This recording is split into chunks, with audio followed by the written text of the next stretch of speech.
This episode is brought to you by Ahrefs, an all-in-one SEO toolset that gives you what you need to rank your website in Google and get tons of search traffic. And now you can use their webmaster tools for free. Ahrefs has been instrumental for me in increasing traffic to my sites. Over the holidays, I had the best quarter for affiliate income because it showed me my most popular pages and topics, and I was able to optimize and update accordingly. Their webmaster tools are made for small website owners. Connect your website through Google Search Console and get your site audits, backlinks, and keyword data. If you create content, this is a must-have. Gain a following and increase traffic to your site for free. Sign up for Ahrefs at ahrefs.com/AWT. That's ahrefs.com/AWT. Today's episode is a little different. It's a good old-fashioned feed swap that I'm doing with Joey Held, the host of Good People, Cool Things. And I'm really excited to bring you this show and this episode in particular that Joey has sent me, which is Ways to Grow Your Small Business with Jessi Burg. It's a really fun interview where Jessi Burg started a company called Outgrow Your Garage, so she could answer the questions and develop the resources for small business owners that she wished she had when she was starting out as a business owner. So she talks about how to overcome common struggles for business owners, the benefits of online courses. I really love her perspective on how she presents her online courses, by the way. So definitely listen for that. And why she encourages an airing of grievances among employees. What makes Jessi really unique, I think, is that she had a trade business, essentially. So she worked a physical and a digital business. She did outdoor work for one of her businesses. And it's really cool to kind of see her perspective on both. I am a computer person through and through. I always joke that if computers didn't exist, I wouldn't be able to make any money. But this is a really cool episode. So again, it's called Ways to Grow Your Small Business with Jessi Burg from Good People, Cool Things. Definitely check them out. There's a link in the description. It's also over at howibuilt.it/294. So subscribe. I think you're really going to enjoy this episode. And thanks to Joey for doing this podcast swap with me. All right. Enjoy. Good People, Cool Things is a podcast featuring conversations with entrepreneurs, writers, musicians, and other creatives. Get inspired by their stories to do your own cool thing. And here's your host, Joey Held. Welcome to Good People, Cool Things. Today's guest is Jessi Burg, the founder of Outgrow Your Garage. And Jessi had a small business, realized, wait a minute, there's not that many helpful resources out there for small business owners.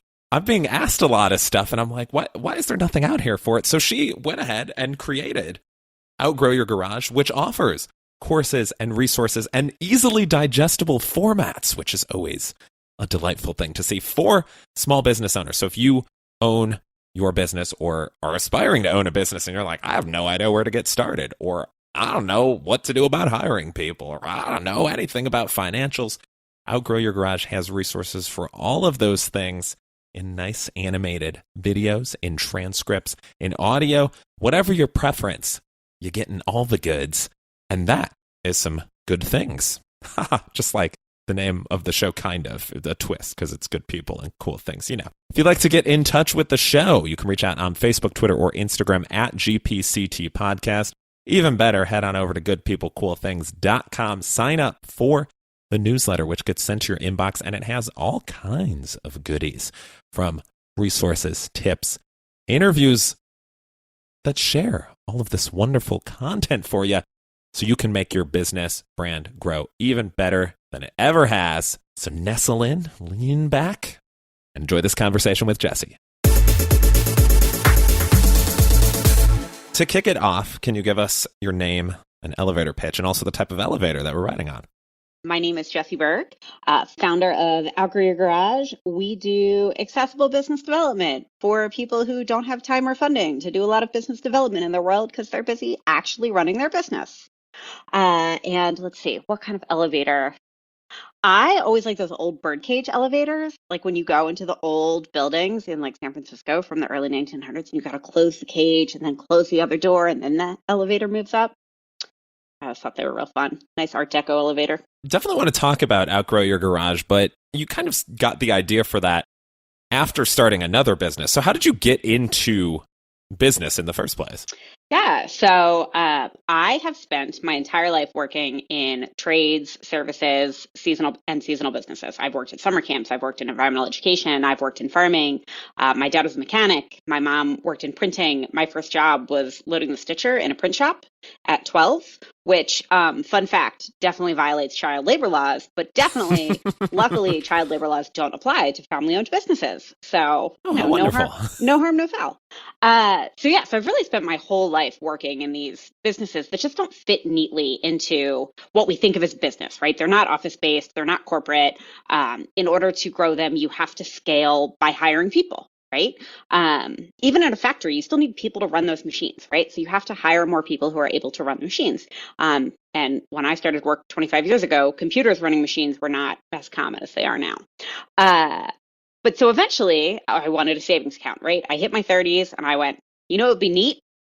Savings accounts. That would be cool. And in the seasonal world, at the time I was working in farming and landscaping, you really only make money by owning the business, right? Otherwise, you're changing jobs every year. You're looking for new jobs all the time. But the people who own the business get to save for that off season. They get to set the prices. They determine how much they can pull off the top. And so I wanted to start my own business.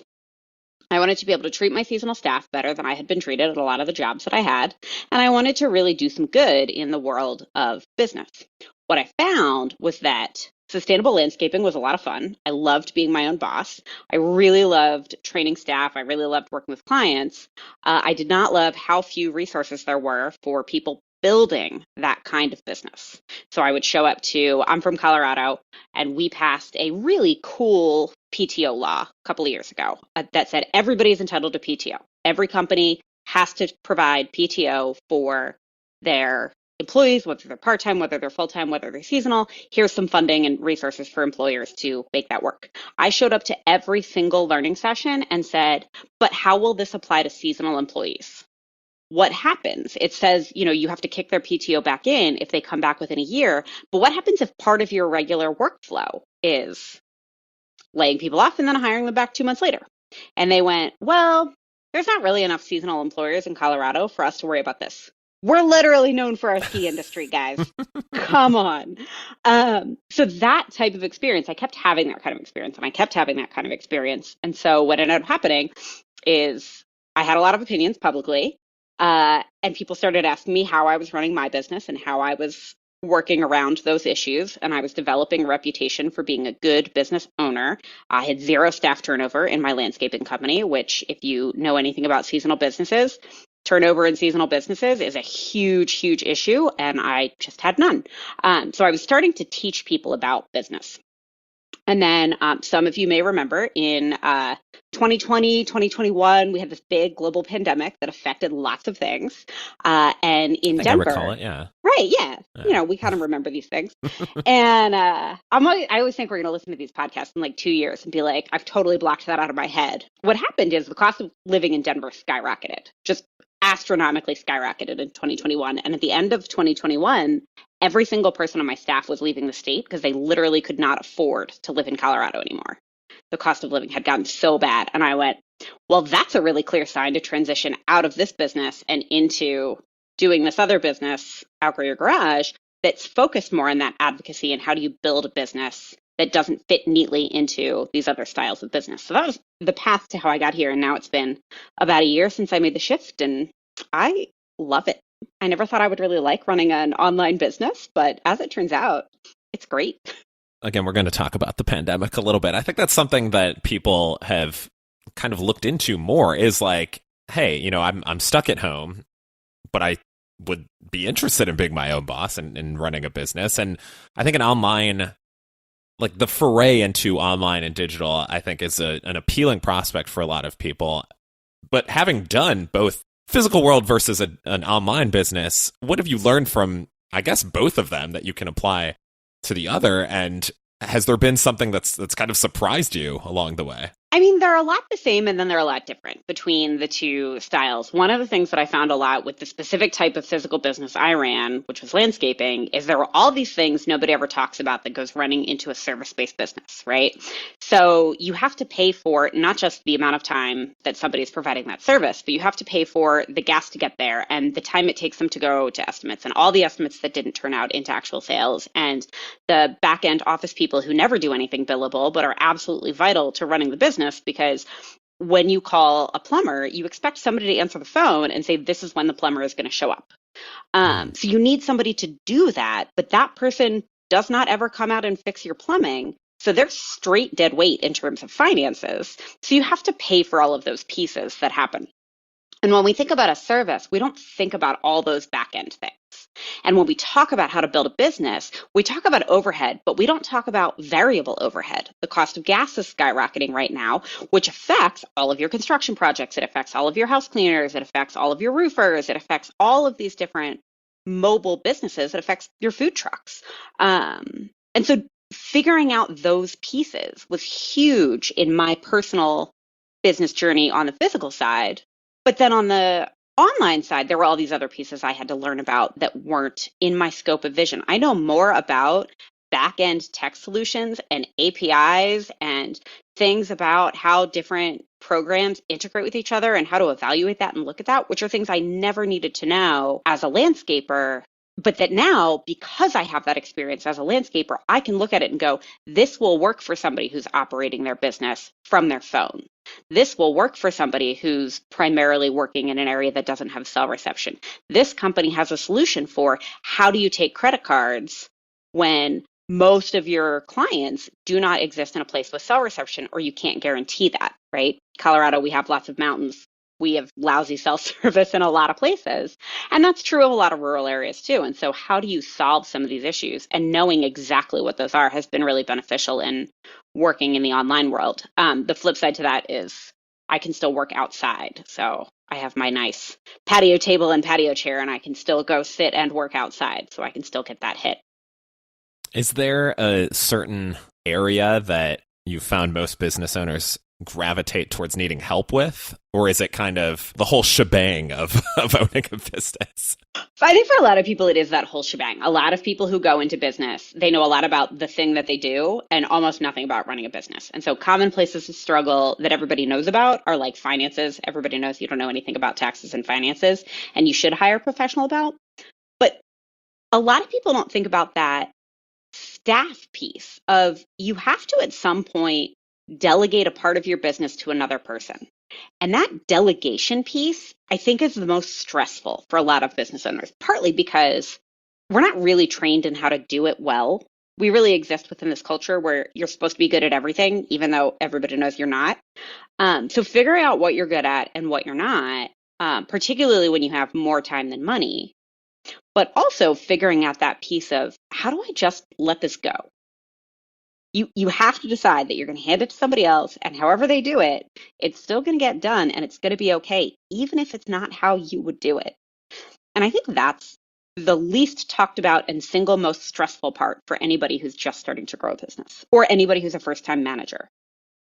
It's kind of all in that same ballpark of, but how do I let somebody else do it and trust that they're going to do it right? And how do they? Write it down. Write down how you do it. This is the huge thing that I think a lot of people miss is they go, why can't I do this? Right? Why can't this person do this? How do I do this? How did I do this last time? Write down your processes and procedures. Even if it's just you and your business, write down what you're doing and how you're doing it.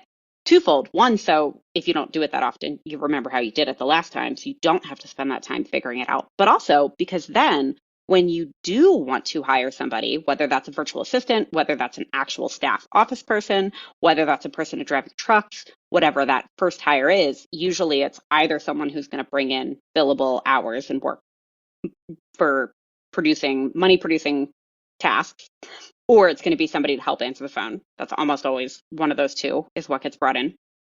And so if you have those processes and procedures written down, then you skip that entire thing that's happened to every single person on the first day where you go, hi, welcome to your first day. And they go, what do I do now? And they go, here's some paperwork. My lawyer says you have to fill it out. You're like, awesome, great. That's not an onboarding process. So have all that stuff together. So then you just say, oh yeah, I need you to do this today. Here's the process for it. Let me know if you have questions. And that makes your whole process easier. Nice. Yeah, I think I can't remember what the stat was that I just read that was something of like a bad onboarding process is the reason why some absurd high, like close to like half of workers leave a company is because they had a bad onboarding experience. Oh yeah. And it's just like it really is baffling to hear some of the tale. Like I don't think I've ever worked at a company that was like truly horrible about it, but I have heard stories from people where I'm just like, oh yeah, I would also have a terrible taste in my mouth after that Yeah. too. Well, and one of the things that happens mostly in bigger companies, but that is easy to let happen in some smaller companies, particularly startups where you're working with a recruiter, is the person doing the hiring and the person who is managing that new hire don't agree on what the job description is. So the hiring person hires for X job, and then the person shows up and they're really doing Y job. And that leaves a bad taste in a lot of people's mouths. And I personally have left jobs for that reason, where I'm like, you hired me to do this, and then all these things that you didn't hire me to do are now what you're expecting me to do. And that's not the job I signed up for. So have a nice day. I'm done here. And I think a lot of people do that. And I have looked at large companies and gone, the number one key to staff retention is make sure your on-site manager and your field manager agree with the hiring manager about what the job you're hiring for is. And it was a whole lot of like, oh, we better write that down. That's a great idea. And I'm like, that should not be like the key thing you're taking away here. That should be like the starting point we're all working from, is everybody agree on the job description.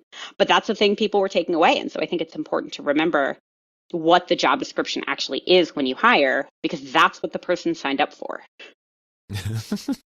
Yeah, we don't want any crazy surprises for these people. No one likes that. Outgrow Your Garage has courses and workshops for business owners, and I think I like to say that I really don't like to say this, but I'm going to say it like I say this often, that since the pandemic started, there's definitely been an influx of online courses, because there's something you can record from home. You don't need crazy amounts of people coming to like a live event or anything like that.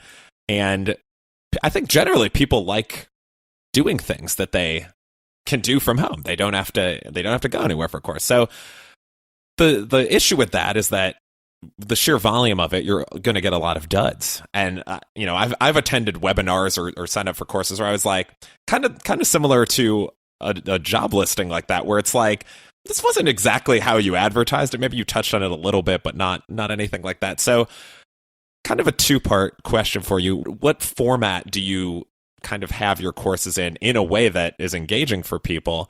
And how do you continue to develop content that's actually helpful for people and not just like smoke and mirrors? Yeah. So as background here, I spent about a decade of my life teaching middle schoolers ecology outside. And these were like city middle schoolers who were coming into the backcountry and going, oh man, I've never seen this many trees before, right? A lot of people have that experience. You hit 6th or 7th grade, your school takes all the 5th graders, 6th graders, 7th graders, whatever, out for a week, and you spend 3 to 5 days at some outdoor education school, and you do ecology and you play around outside and you learn about science. So I taught in that world for a long time. And I assume that everybody who runs a business has about the same level of attention span as those middle schoolers who are easily distracted by every bird that flew by. And I think that's a really key thing when you're thinking about how to teach to adults, particularly in this online world where we spend a lot of time on our phones, we spend a lot of time on the computer, we just spend a lot of time kind of staring at screens. Even if you're not inclined to it, you still end up doing it. And so all of our courses, they are online. But they're broken down into these little modules. So there's not a single video that's more than 10 minutes. They are also closed captioned or not closed captioned. They are animated, so they have some movement and stuff happening. They're also available as audio files and transcripts. So it doesn't really matter how you learn. If you want to listen to the courses in little 5 or 10 minute pieces while you're cooking dinner, great. It functions like a podcast. If you want to read it while you're feeding your kids dinner, great. There's a transcript for that. If you want to watch the video while your spouse is sleeping and you are laying in bed and you're still awake because your brain won't turn off because you have 37 things going on in the business and so you can't sleep yet, great. You can watch it in that without sound. So it's really set up for whatever your learning style is, wherever that time is. That's one piece of it. And then the other one is everything has activities with it. So you'll watch your little 10-minute content video. And then we have these 3 sample businesses. They're a landscaper, a moving company, and a house painting company. And each of those 3 businesses operates on a different level of technological utilization, let's say. So one of them is, what's a technology? I use none of it. I take cash, I take check, I talk to people on text message, sometimes Facebook Messenger, all the way to we do everything electronically.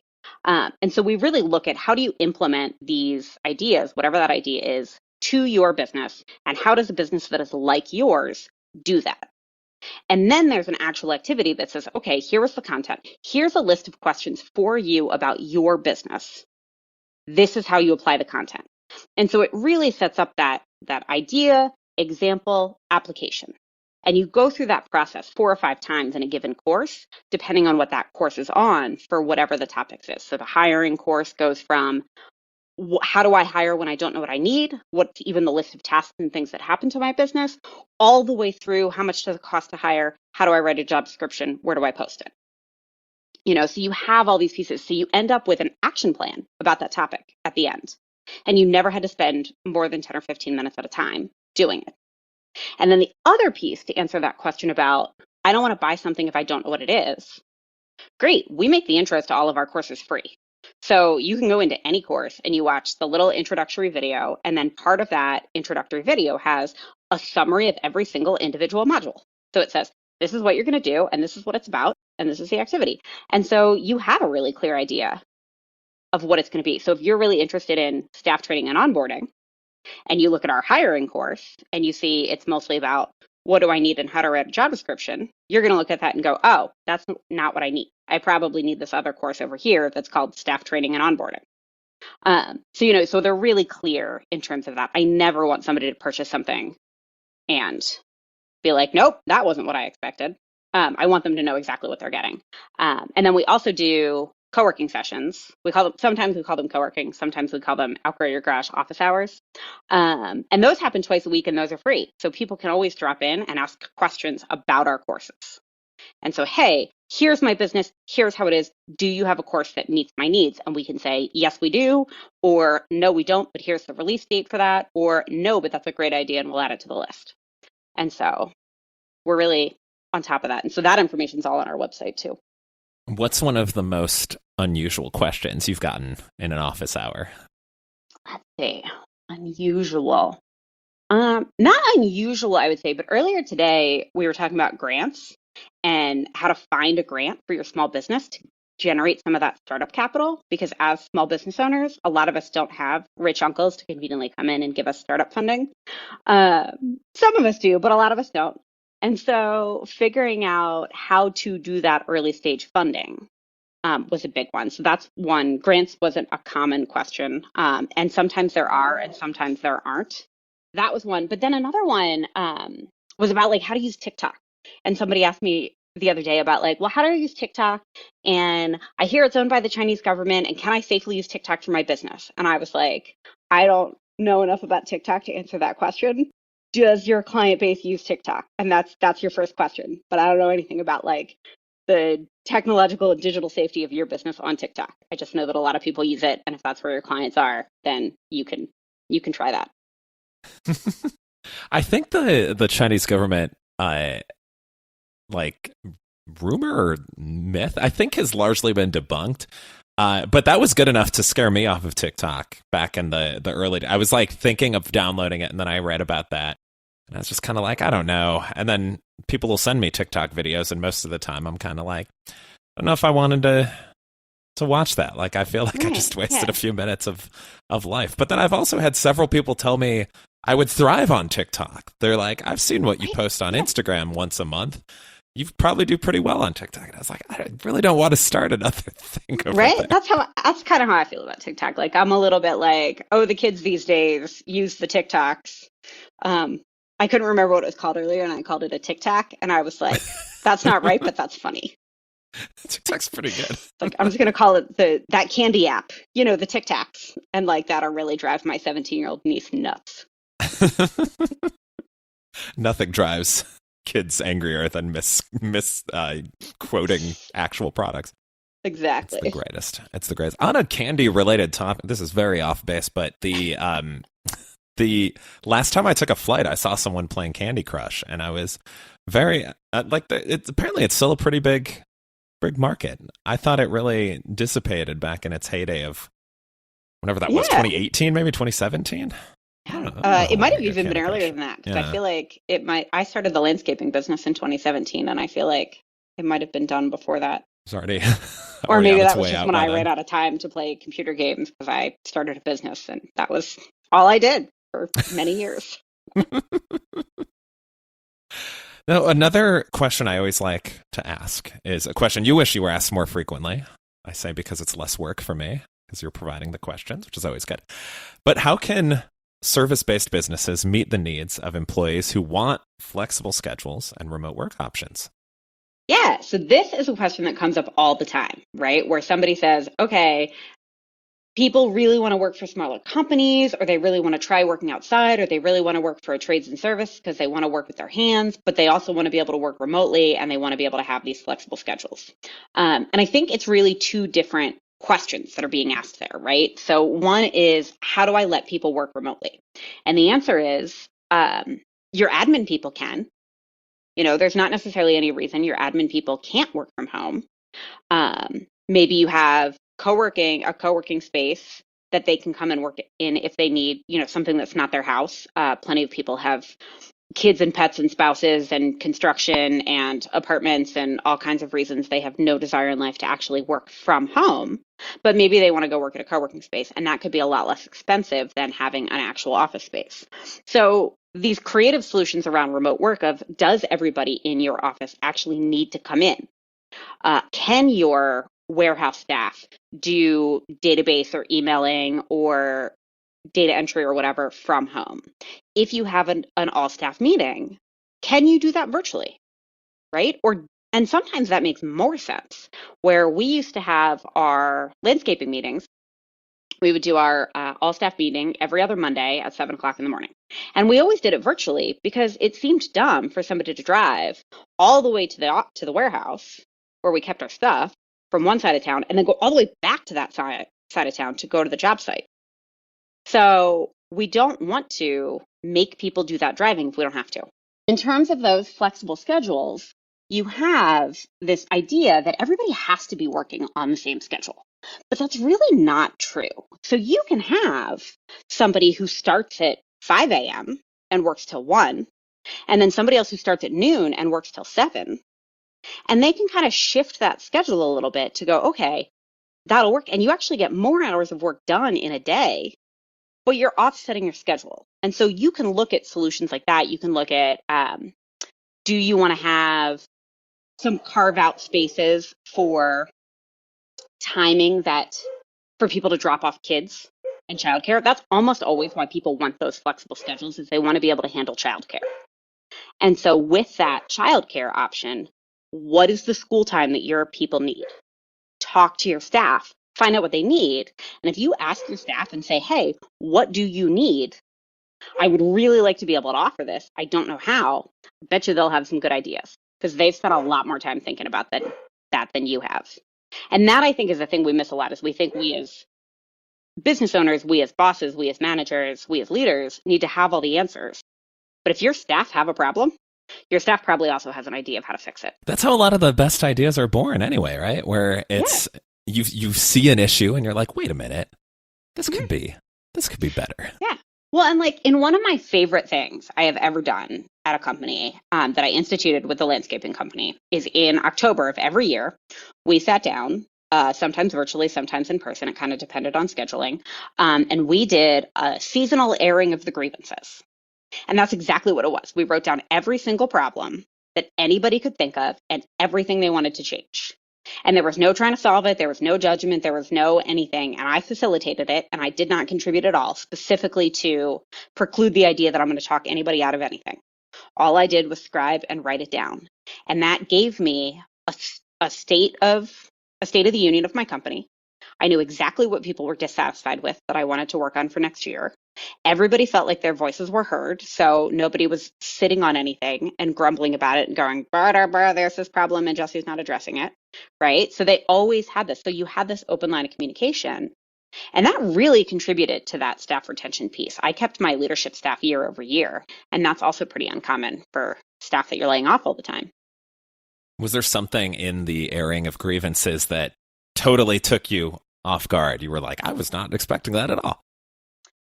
Not super often. I can't think of any instances across the top of my head, but usually I talk to my staff a lot and I was on job sites fairly often. So I usually knew what the problems were, or sometimes I knew I was the cause of them.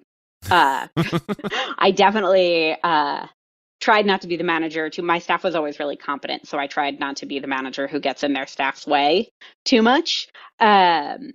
But sometimes I have pretty wicked ADHD, so I definitely sometimes think that I have told my staff something, and I did not, in fact, actually say it out loud to them.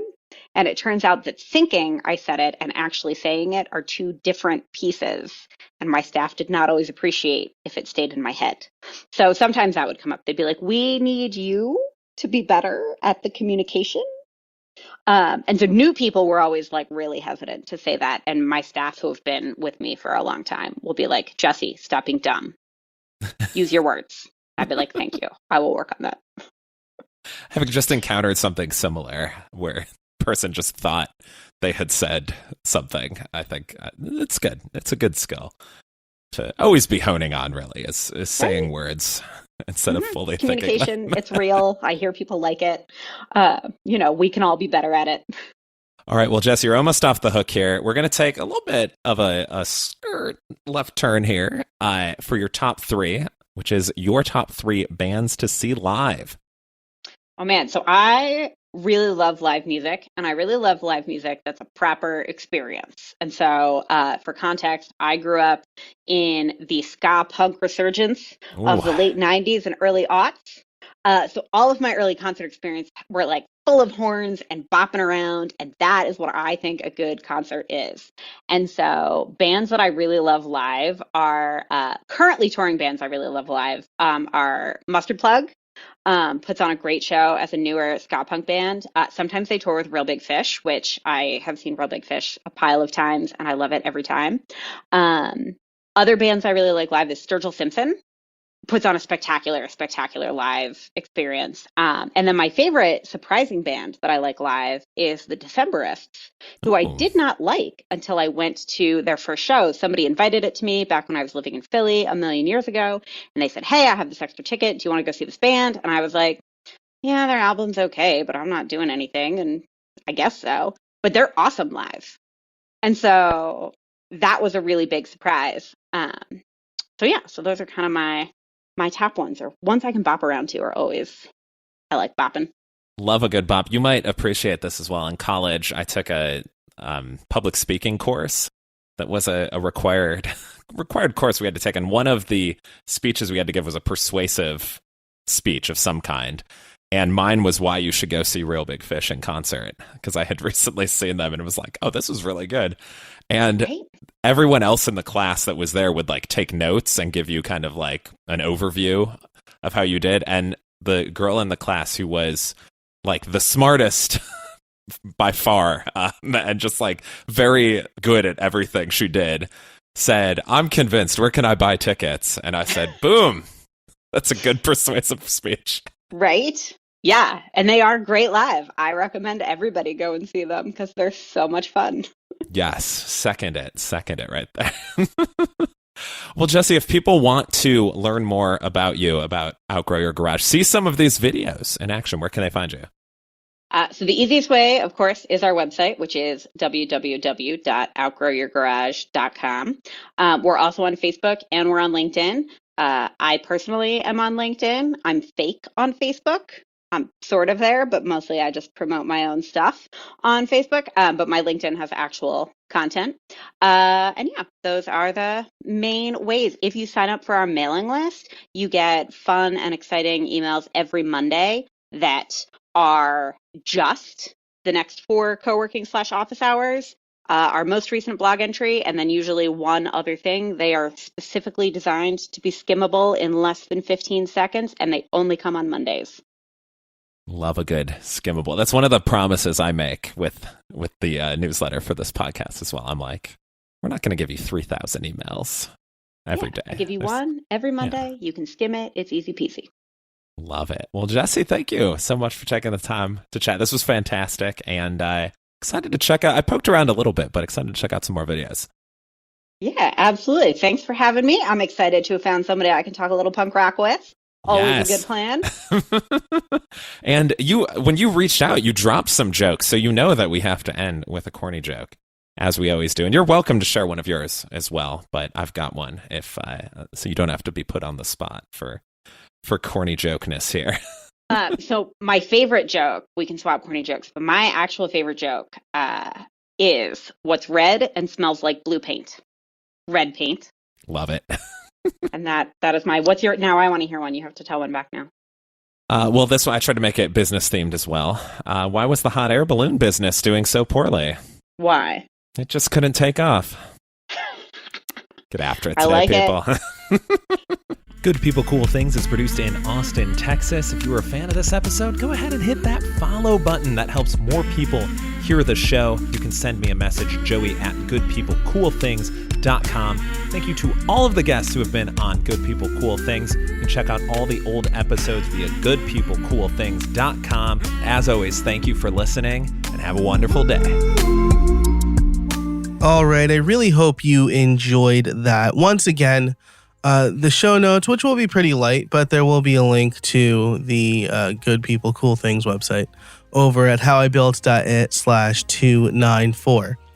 In the members only portion of this episode, I'm going to talk about 2 things: how I put this podcast swap together and why you didn't hear any ads. I guess that was 1A and B. And then the future of this membership a little bit more as I flesh out the details. So if you're interested in that, you can head over to howibuilt.it/pro and sign up for $50 a year. That is less than $5 a month. But thanks so much for listening to this feed swap episode of How I Built It, which was really Good People, Cool Things. Thanks to our sponsor for this episode, which you heard at the beginning, Ahrefs. And until next time, get out there and build something.